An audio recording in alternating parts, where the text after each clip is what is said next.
Bom dia, boa tarde, boa noite, boa madrugada. Se você já veio do canal, muito obrigado. Se é a sua primeira vez, seja muito bem-vindo. Espero que goste, se inscreve, curte.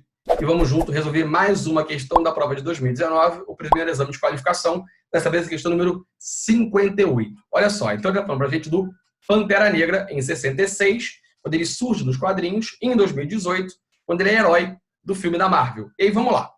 Com mais de 50 anos de existência, o personagem Pantera Negra esteve associado a debates sobre as condições de vida das populações afrodescendentes na sociedade norte-americana. Tendo em vista as transformações ocorridas entre a década de 1960 e o momento atual, a comparação entre as imagens aponta para a seguinte mudança acerca do protagonismo afrodescendente. Letra A, equiparação do poder aquisitivo. Letra B, fortalecimento da inclusão social. Letra C, reconhecimento dos direitos civis. E letra D, homogeneização das diferenças raciais. Beleza? Vamos lá. Presta atenção. Essa questão foi extremamente errada na prova da UERJ este ano, tá? Quando essa questão aconteceu, você teve algo inferior a 30% de acertos, sendo considerado, então, uma questão difícil. Mas vamos com calma, vamos ler ela com carinho, com cuidado e tentar descobrir por quê. Então, vamos lá. O que a questão está dizendo para a gente? Olha só. Ele está dizendo, então, que ele quer, então, que tendo em vista as transformações ocorridas entre 60 e o momento atual, certo? Então, o momento atual seria o momento da prova. A gente está falando ali de uma prova de 2019, certo? Então, vamos lá. Nossa prova de 2018, o ano de lançamento do Pantera Negra. Lembra que a UERJ de 2019 ela é feita em 18, a de 2020 ela é feita em 19, certo? Que a UERJ é o ano que você vai entrar na universidade. A comparação entre as imagens aponta para a seguinte mudança acerca do protagonismo afrodescendente. E aí, vamos lá. Qual é a diferença significativa, certo? Quando você tem o primeiro cartaz, de 1966, você está incluindo o Pantera Negra como um dos heróis dentro do Quarteto Fantástico. Vamos lembrar o seguinte, tá? Embora a luta afrodescendente ela é algo histórico, beleza? Na história do mundo, quando a gente vai parar, década de 60, ele está falando para a gente ali, basicamente, nos Estados Unidos, por exemplo, o próprio nome Pantera Negra vai ter muito sentido com isso. Eu estou falando, por exemplo, ali nos Estados Unidos, um crescimento muito pesado, certo? Da luta pelos direitos civis norte-americanos desses negros. Estou falando de quem? Estou falando de Luther King como movimento pacifista, estou falando dos Panteras Negras, estou falando do Malcolm X, com aquela questão mais islâmica.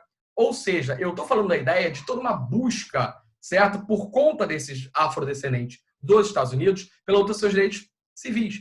Mas não só dos afrodescendentes nos Estados Unidos. Se a gente for olhar, por exemplo, para o continente africano, vamos lembrar que essa é a fase que a gente tem a descolonização afroasiática. Sim, a luta dessas populações do continente para se libertar da dominação imperialista que vinha desde o século XIX. Beleza? Então, olha só, quando a gente vai olhar ali para dentro, tá? Olhar ali para as questões, olhar para aquilo que está dizendo, o que eu tenho? Eu tenho um Pantera Negra, ou seja, um herói negro que ele vem de um coadjuvante, que ele surge ali quando você tem o Quarteto Fantástico em 66, e ele vai aparecer constantemente nos quadrinhos, até o momento que, em 2018, ele passa a exercer um papel de protagonista. Sim, você vai ter um filme dele, de uma sociedade dele, uma valorização no qual você tem personagens afrodescendentes dominando a tela. Então, dito isso, vamos lá.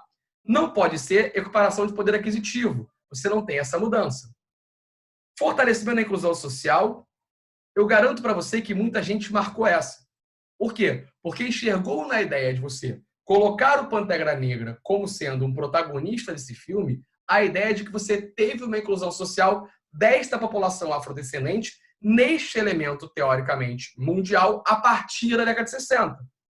Porém, não. A resposta correta da questão, ela é a ideia de um reconhecimento dos direitos civis. Porque, olha só, se você parar e pensar, eu tenho, sim, uma exclusão social ainda muito forte na sociedade.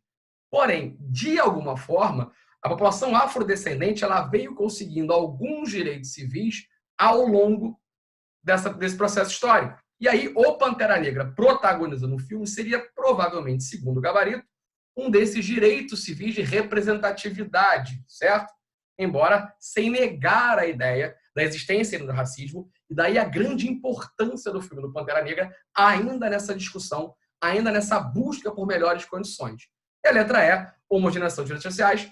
Obviamente não. Então, muito cuidado. Por que essa questão ela foi tão errada? Porque grande parte dos candidatos foi direto em fortalecer a inclusão social. Em momento algum, desses negros estão sendo incluídos socialmente, de uma maneira geral, na sociedade. O que eles estão ganhando alguns direitos civis. Ampliar direitos civis não significa necessariamente garantir todos os direitos civis, ok? E é uma questão, assim, bem conceitual, que acabou levando a um grande erro por parte dessa questão. Espero que tenham entendido, espero que tenham gostado e até o próximo vídeo.